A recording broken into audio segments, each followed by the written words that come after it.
Greetings all. Welcome to another episode of Ghettofabulous Kings of War. And today we're going to finally, a couple weeks behind, but finally talk about the Shiloh Slaughter tournament in Fayetteville, Arkansas I went to. It's delayed because primarily the results took, until just a day or two ago to get posted online. So I was never sure exactly I knew what my score was, but I didn't see how that compared to everybody else.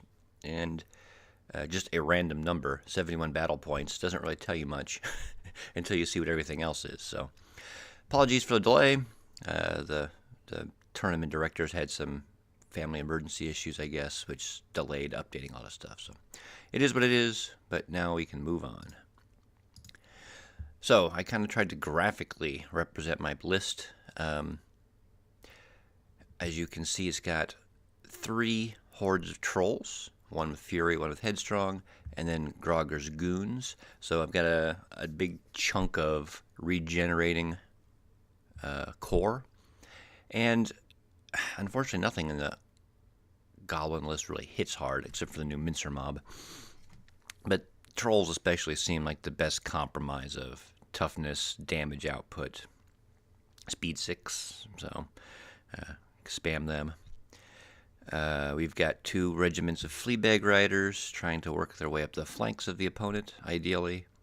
The Mob Beasts and this Rabble Regiment, chaff, possibly. Sometimes you get to put tokens on things, just an extra scoring unit. So it's kind of utility junk units in my mind. The Spitter Horde, trying to put something scoring, but a little bit of ranged threat. 3 Whizzes, 1 with the Alchemist's Curse, 1 with Banner of the Griffin, Clear Call, and Drain Life, and 1 with Inspiring and Drain Life. And the thought process here was, with Drain Life, 2 of them, adding a little bit of extra damage in combat to help the Trolls and Grogger's Goons out, because none of them are great at combat, and heal them up and try to keep things alive, plus regeneration. Maybe we can tar pit some things. And with these 3 mincers over here, it's like, okay, if the Trolls and a mincer charge something, the Trolls do a few wounds, mincers chuck in a couple more, plus brutal, plus with Drain Life contributing a couple wounds, and these little bits add up pretty quickly. So, hoping for some synergy there. Flaget with the Healing Charm, again, more healing to keep these guys alive. A Flaget mounted, you can see the rectangle there, with Diadem of Dragonkind. 2 Rock Throwers, obviously damage and trying to put pressure on my opponent. And then 3 War Trombones. And the thought is, with the 3 Trombones, and the Flaget with the Diadem, and the Whiz with Alchemist's Curse, and then either Lightning 3 or Drain Life on both of these guys, that will dissuade flyers and individuals from trying to jump into my back line, which on previous armies didn't have a lot of breath weapons, has been an issue, since goblins don't have very many powerful individuals that can just turn around and ground flyers quickly. Here's a picture of my army all crammed together on the cookie sheet. I got the largest cookie sheet at the store I could find, and I thought, oh, this would be great for a display base with all my magnetized bases. And as you can see, there's hardly any room left. So time was limited anyway before the tournament, so I didn't actually decorate my base, because it would have been pathetic. Just these little patches of grass or whatever I put down. So game one was versus the Empire of Dust. And this tournament, I mean, I watch battle reports quite a bit, but I haven't played very much recently. I've been, again, if you've watched my previous videos, deployed for a year. But even then, prior to that, I would play pretty much every week in my local store, but we don't have a huge Kings of War community. So my experience with a lot of the armies I faced, Empire of Dust here being one, was pretty limited. So there was just 2 regiments of mummies and a Cursed-type priest, with some spells and artifacts, I'm sure. I believe they were part of some kind of formation. A Revenant Horde with Fire Oil. This weirdo unit over here, the Restless Souls of Rhea, which these guys, you kind of look at the stats like, well, that's kind of weird. But then you see them actually playing, it's like, oh crap, they're destroying and wrecking everything. I assume this is a unit you'll see in pretty much every Empire of Dust unit army from now on. Pretty good value. Got throwing weapons, blast D3, piercing 2, I think, and crushing 2. So of course, they can move, they can char or move up, throw their weapons, blast them, then they get surged in and hit them and blast them again. Yeah, it's pretty nasty, surprisingly nasty. I believe this is actually a regiment, like a smaller unit of the Guardian Archers with the keen-eyed stuff. Another priest, the Soul Snare, something else that was kind of unusual, I'm not expecting. Bone Dragon, Apophis, some winged monstrous hero guy, a horde of chariots, and 2 regiments of revenant chariots. So, my response seeing this army was what I think every time I see an Undead or Empire of Dust army. It's like, oh, there's not very many units there. I can swarm these guys, trade units with them. I'll lose 3, he'll lose 2, and I'll come out winning. It doesn't look too scary.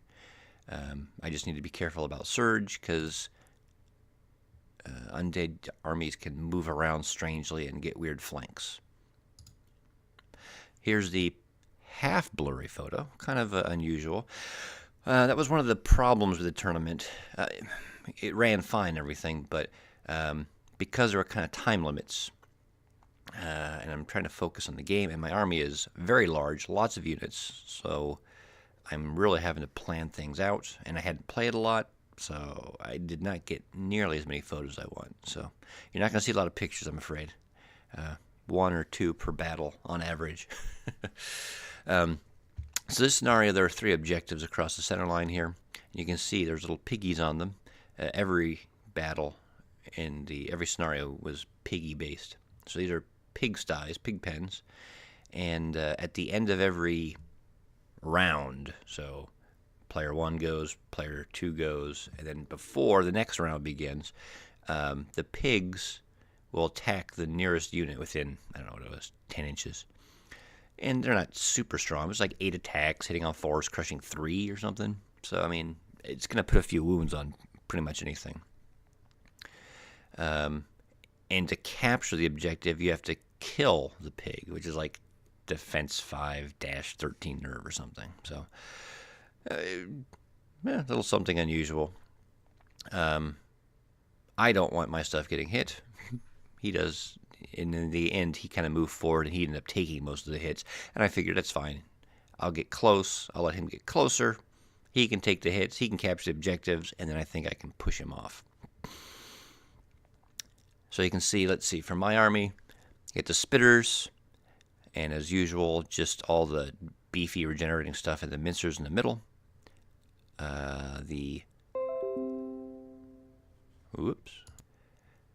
Interruptions. The trombones are kind of spread throughout because he's got his flying monster dude over there. Catapults in the back, and all my speed stuff on this flank. So you can see the intent there. He's got a regiment of chariots on each flank, the horde of chariots, mummies, enslaved guardians, flying monstrous dude, and the revenant horde of infantry in the middle. Behind, I believe, the horde of infantry was the Soul Snare and that regiment of blast, throwing weapons, skeletons. It started out okay with, I think, between the archers, lightning bolts, and the catapult, we knocked out this regiment of chariots on the left here. And then after that, it just kind of evolved. These archers were tougher to kill than I expected. The Soul Snare, I don't remember exactly what its stats were, and I'm too lazy to look it up, but it's like Drain Life 10 with an 18-inch range or something crazy. So he had a fairly decent amount of healing in the army. I think one of his priests over here could heal. Maybe this monstrous hero could heal, and then of course a Soul Snare with Drain Life's healing stuff too. So as typical with some certain types of undead builds, they heal a lot more than you'd expect.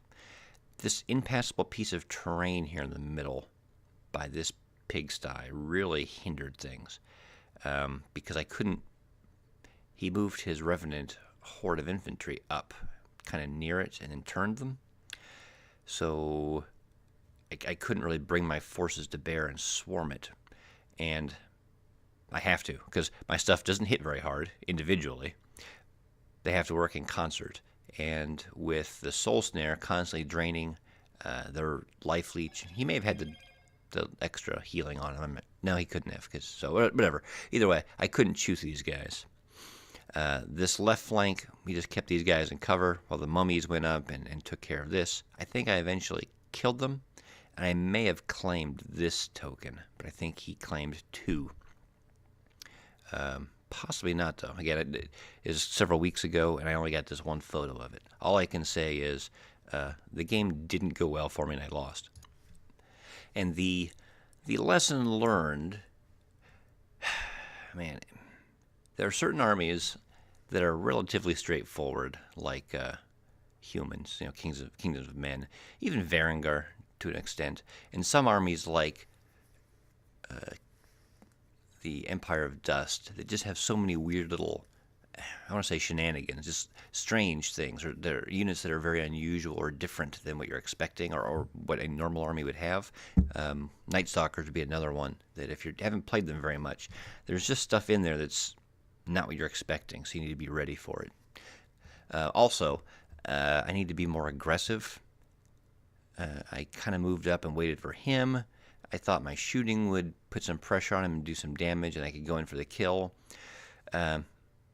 These battles are objective-based, and I need to move forward and be aggressive. The shooting is not going to win me the game. It's going to assist, but I can't rely on that in carrying me through. So, this is my crappy graphical representation. I tried to use the tables, the charts in here, and I couldn't get it to work, and whatever. So, what this is going to tell you is the maximum number of points per round is 22. So the midpoint after round 1 is 11 points, and this is me down here with 3 points. I think it was 3 to 16. Yeah, it was a pretty crushing defeat for me, round 1. Game 2 versus the Trident Realm. And let's see, so we've got another, speaking of weird shenanigans, the Trident Realm has probably the largest number of weird units that have special abilities you're not prepared for. We got a horde of Worm Riders with the Staying Stone, 2 hordes, I think, of Depth Horrors, and then my notes say Hidden Ones. I don't know if it's a regiment or I think there's some kind of special Depth Horrors or something. I don't know. A troop of Thule, 3 Knuckers, Trident King, Kraken, Thule Mythicon, Naiad Envoy, and then allied in a Void Lurker, and it says a Fiend Horde. I don't know if it's a horde or a regiment, but and you saw that quite a bit. A lot of armies trying to ally in Night Stalkers, which makes sense. You don't have to worry about inspiring or anything because they kind of self-inspire, and people wanted access to this big flying monster if their list didn't have it. Now the scenario. This one was pretty straightforward. You had, what's it called? Push, I think, is what it was most like. You have 3 tokens. You have to give them to units. And then you try to push them into your opponent's deployment area. And this is an army where I think I had an advantage on that, and the fact that I had so many units. And a lot of these are small. Although, speaking of how these armies are weird, nothing in his army was below speed 6. And much of it, like these Knuckers are all speed 9, the King's like speed 7, the Void Lurkers are obviously flying, the Fiends are speed 8. A lot of this stuff is very fast. And a lot of it has nimble. And a lot of it has ensnare. But I was hoping I could use one of my cheapy units. If deployment was right, I think I had 7 more drops than him. So if he kind of stayed in the middle, or if I could start loading one flank and he would match me, maybe I could sneak something around the other flank. And that's pretty much what happened. I don't have any pictures of this battle, but I do have a graphical representation I put together for your enjoyment that will succinctly and accurately describe how the game worked. It went something like this. We had the majority of our armies in the left to middle third of the board. And then on the far right, I had 2 Fleabag Rider regiments, a Rabble regiment with a token, and he had a Knucker. These 2 sides just advanced forward and annihilated each other, and nobody had tokens over here. My Fleabag regiments up here managed to kill off this Knucker, and my Rabble regiment with token just boogied on up. Now, towards the end of the game, he saw what was going to happen over here, and his Void Lurker started flying over to threaten. And of course, a front charge, they might be able to survive, because I think I had the Standard Bearer with Dida of Dragonkind over here, or for a while at least. He had to come back over here to help, but whatever. Eventually, the Void Lurker comes over. A frontal charge probably wouldn't kill the rebels, but a flank charge would. He was still moving forward. So it ended up being these Fleabag Riders, and I think the Mob Beasts actually ended up boogieing over here too, having to swarm around my Rabble regiment and block him so he couldn't charge it, and sacrificing themselves. And he had to end up going for the craziest of all moves. I believe he had to fly his Void Lurker in front of the Rabble and offer like a flank or a rear charge, trying to block me. And even then, I managed to kill it or whatever. But either way, we managed to survive. We pushed this group through, and it was a win for me. So, pretty solid win. So it moves my score up at least closer to the midpoint by game 2. And again, my goal was win more games I lost, beat 500 if possible.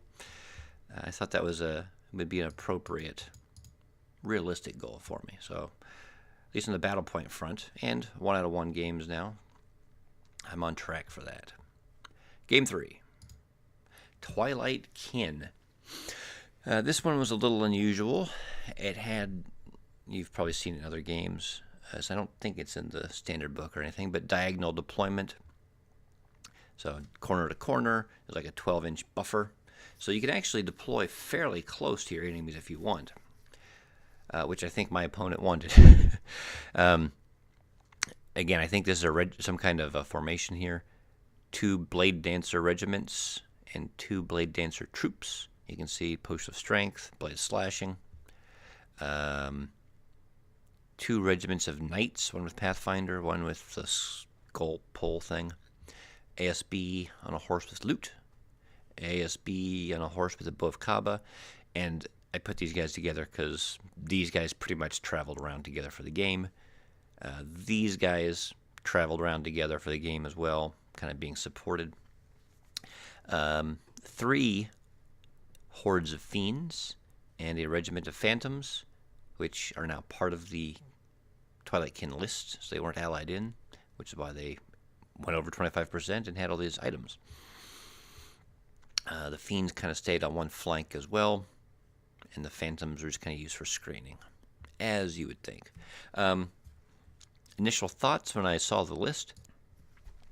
I played Night Stalkers for quite a while, so I'm pretty familiar with them. I know the fiends are good. They used to be great. After they downgraded their nerve a bit, though, they just became good. But between the knights and some of these fiends, especially with Bane Chant thrown in, I knew there was a major problem with potential alpha striking, taking out units. So I was going to play diligently. I thought, well, maybe I can, because these guys don't have great nerve, maybe I can scare them away with my speed. And try to bog them down, or maybe bog these guys down. Whatever it is, I can't allow him to just move up and then multi-charge me off the bat, because he will wipe out many units and I won't be able to recover. So, this, you can see we're already, this is, I think, first turn, maybe? This looks like it's fairly early. I thought he had to move one turn, so maybe it's turn 2. Either way, you'll get an idea of what's going on here. So these snake ladies are his fiends. So he's got 2 on the flank over here. He's got his 2 knights and standard bearer over here, and then the troops and regiments of these blade dancers in the middle. I've got my 2 fleabag riders on my right, again trying to just keep these guys away. One-on-one, my guys, even if they charge, we get slaughtered. But a combo charge between the 2 of them into one of these could do some pretty significant damage and might waver them and let me kill them, especially if I didn't let my inspiring guy here come along. Mincer helping out as well. And with this terrain and stuff, he's going to have a hard time charging me because he'll be hindered. Trolls in the middle. Artillery in the back. Spitters. Spitters on the hill back here. He's got a lot of stealthy, so they weren't going to be as useful, but there are a couple targets, and there are 5 objectives kind of set up like the 5 on a die, so 1 in each corner and then 1 in the middle, so they can sit on this token in the back and still potentially contribute something to the battle. And since it's unit strike 3, even if he does manage to break through all of this, he's going to have a hard time out contesting me for it. Regiment of Rebel and the Mob Beast Horde, or regiment down here. And the thought process is, alright, look, he's in the woods. That's going to slow him down for movement, but he can charge. So this Rebel regiment can go up and sacrifice itself and block all this up. The next turn, this regiment is nimble, speed 6, so it can just boogie over here and probably maneuver however it needs to block both of these guys. So if we can hold them up for multiple turns, that's great. That'll allow my catapults to shoot at them. And this wizard here, the Black Cape, she has Alchemist's Curse. So between the 3 of them, maybe a War Trombone, we can probably put some damage on these guys and slowly whittle them down. In the middle, I'm just going to have to trade back and forth with these blade dancers. And I don't know how it's going to go. He's going to get the first charge off probably, because I don't want to move up and expose my flanks. I have to wait. But that's fine, because there's this stuff in here to hinder them. And then my counter charges. I've got Drain Life in here. So I don't think they have good damage, or good defense. So Drain Life should be able to heal me up quite a bit and put several wounds on them. How'd that work out? Well, here's the outcome. It worked out pretty much like I intended. You can see this is like towards the very end of the... This is the very end of the game. His knights have not gone very far, because after they chewed through the regiment of rabble and then the regiment of mob beasts, then I could throw a wizard or 2 individuals sacrifice, and I kept them over here. In the middle, it was mutually assured destruction. I mean, nothing survived. All the blade dancers are dead. All the trolls and Grogger's goons are dead. It was gloriously bloody. Over here, he was feeling the pressure and saw things weren't going well over here. Like there's a horde of trolls here that just held out like champs, and they kept getting wavered or whatever because that horde of fiends that was here. But between Drain Life, the Healing Charm, everything else, good regeneration rolls, he couldn't chew through it fast enough. He finally had to charge in with these fiends and commit them, because I was going to start capturing objectives. And that gave me a chance, especially with this Mincer here. I think there's one over here too, maybe, that got killed. But either way, we managed to kill them too. So with my mobility, these guys took this objective. The Horde of Archers held this objective. And these guys on the overrun, I think they killed another group of fiends or maybe an individual. But they just got within 3 of the center, so I could capture that one as well. So, plan went well. I don't know if I was lucky or unlucky. I mean, as you can see, I didn't kill either of these, and I put a lot of shots on them. The catapults in general throughout the games underperformed, and Alchemist's Curse was underperforming. I wasn't rolling well with it. The spell's good. It was put in the right situations, but a lot of times it was just not. You've only got one or two really important turns with it, and it's easy to have a bad roll or two, and then you get screwed. So, but in general, went well. Plan went well. Won the game. Great. It was a minor win because the objectives. You get a lot of points if you captured. Let me go back. Since this was my corner, you got a lot of points if you captured the opposing objective. And I couldn't. I almost committed early and tried to run somebody over there, but with the fiends kind of hanging out in the middle, I needed to have this combat power here to threaten flank charges to dictate his movement. So in the end, I couldn't commit to that. Plus, I knew if it was really desperate, he could start throwing individuals to block these guys. So in the end, I went for the minor win instead of trying to gamble for some crazy shot at a major win. And I think that was the right call. So my score, 32 out of a possible 66. So I'm 1 point below the midpoint. I'm slowly creeping my way up. And that brings us to Game 4 versus Ratkin, an army I've played a couple times, but not many. As you can see, they also have the Void Lurker Fiend Regiment allies. I'm thinking this is pretty typical for a 2,400 point list. I mean, you got a lot of points to play with. 2 hordes of Blight and a horde of shock troops. You can see one of these hordes of Blight has a potion of strength. 3 regiments of tunnel slaves. Nightmares with the heart-seeking chant. A demon spawn. They're not trombones, but whatever their breath weapon war engines are. 2 of those. Blight Lord with Bane Chant. Warlock with Bane Chant and Inspire. And a Night Terror. So this mission, it's not quarters. You divide the board into sixths. The 4 corners and then the 2 middle chunks per board side.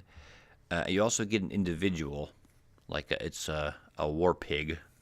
So it's an individual with like 5 attacks, hitting on 4s, crushing 3, dash 13 nerve or something, self-inspiring. So, a decent little hero to run around. You get points for keeping your pig alive, and you get points for killing your opponent's war pig. I have not played Ratkin much, so my initial thoughts, I'm looking at this list, it's like, well, I know the Blight are going to be a pain in the ass. If I recall, they have Ensnare and Stealthy, so I'm going to have to either majorly multi-charge and swarm them, or just avoid and stall them while I try to kill everything else. I know the shock troops hit fairly hard.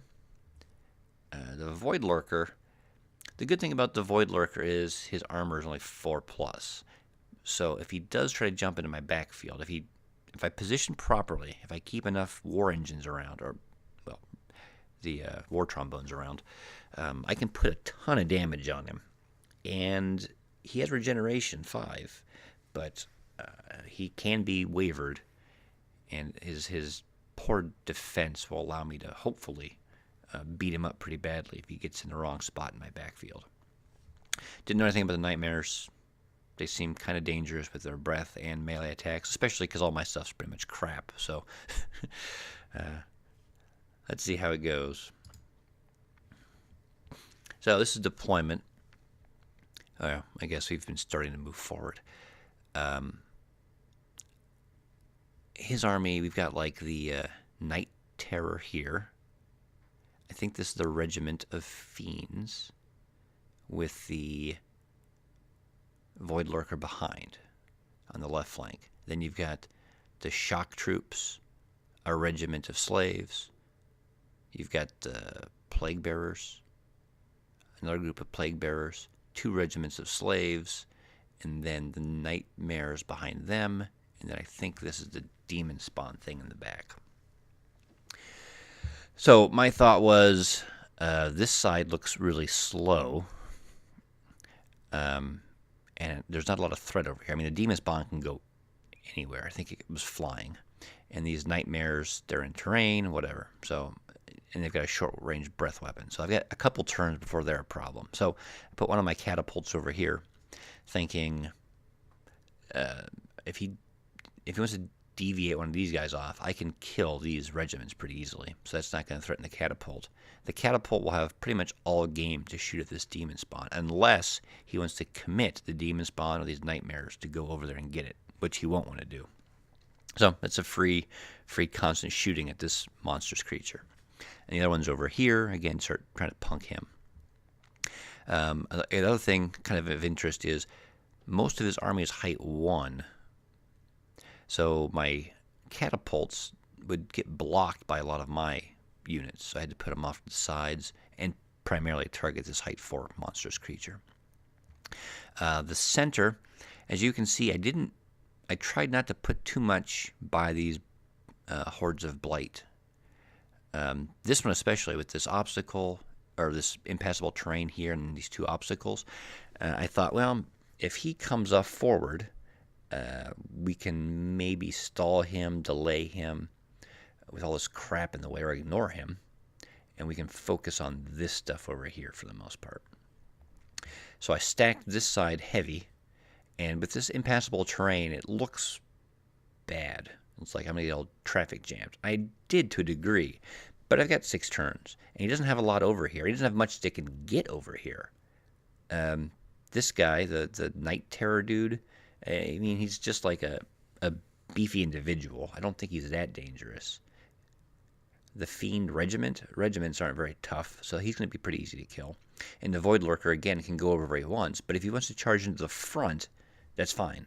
I can fight a big monstrous creature in the front. My concern is mobility and getting flank charges. If he's over here trading punches with these crappy things, that's fine. So both my regiments of Fleabag Riders, the Diadem of Dragonkind Inspiring, and the Mincer, and this is my little piggy. So he can put 2 or 3 wounds pretty reliably, and he can fit in just about anywhere. So he's going to be able to help quite a bit contribute to killing these things. In the middle, a lot of my beef. My faster little Maw Beast pack, I kind of put in the middle here, and then that way they could swerve over to the right and maybe punk one of these slave regiments. Or if I need them over here, with Nimble and 6, they could move over here pretty quickly, or they could just sacrifice themselves to hold up something up here. That was a thought process, at least. This is pretty far along into the game. As you can see, we did win this flank pretty handily. Killed the Night Terror, killed the Regiment of Fiends, lost a unit of riders, Fleabag Riders, and these guys are pretty damaged, but it's fine. There's nothing else to threaten them. So now they're open to start going to the backfield and claiming these 6ths. Oh, I didn't lose them. Sorry. The other Fleabag Riders were here, and because of my poor play and inexperience recently, I saw, with so many units, you see a lot of things, but then you're trying to remember, especially on your opponent's turn, and you're trying to remember them on your turn for movement and everything. These guys would have had a flank charge into the flank of these shock troops, and I just missed it. And so they ended up kind of being stuck here. They got to walk through terrain. It was a pain in the ass. Archers, as you can see, they were over here. I was hoping they'd contribute a few shots into these guys or maybe to the shock troops. They did. They shot the shock troops, and my lightning shot the shock troops a few times. And then, of course, like the previous games, they're just stuck and worthless and in the way. So they ended up being what they were in most of their other games, just additional unit strength. Because he was breaking through. He had, this is his Blight Horde here. He's got some Nightmares over here. I think other Blight over here.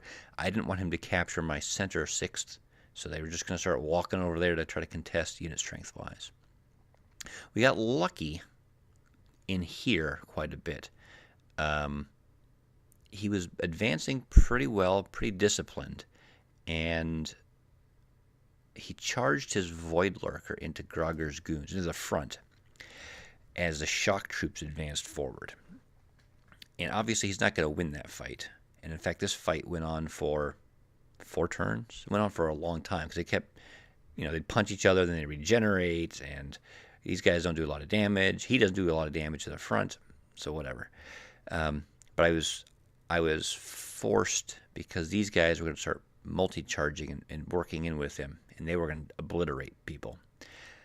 So I had a few wounds on them. I just charged in one of these troll hordes, and they rolled well, did a lot of damage, and I rolled really well in the nerve, and I wavered them the first turn. And then after that, you can just hit them again, throw in a couple drain lives. I wavered them again. I think I had to hit them 3 times to finally finish them off. I just wavered them twice, so they never got to actually hit anything.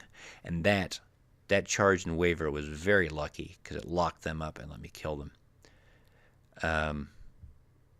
On the right, we did kill the demon spawn pretty quickly. I don't remember exactly how, so I'm assuming he got catapulted and maybe breath weaponed. But I don't see him on here. I don't know exactly how that happened. We killed the regiments off over here pretty quickly with the war trombone. And then I got some trolls over here going in to take on the nightmares. That flank was going okay. The plague bearers, the plague, whatever they're called, again, major threat, and I'm avoiding them to the very end while killing everything else off.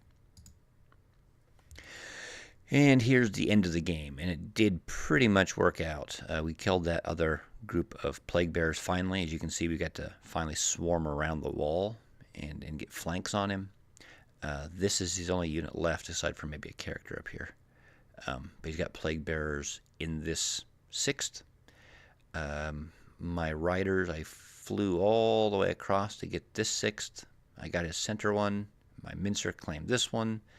It looks like I may have not had anybody in this 6th, which is a problem because that would have been worth some points. And I have to admit, this is shameful.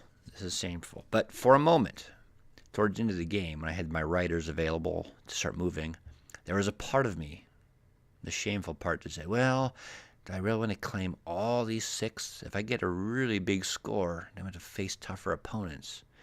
For a moment, there was a thought of trying to sandbag a bit and lower my score. But I fought the impulse. I said, that's bullcrap.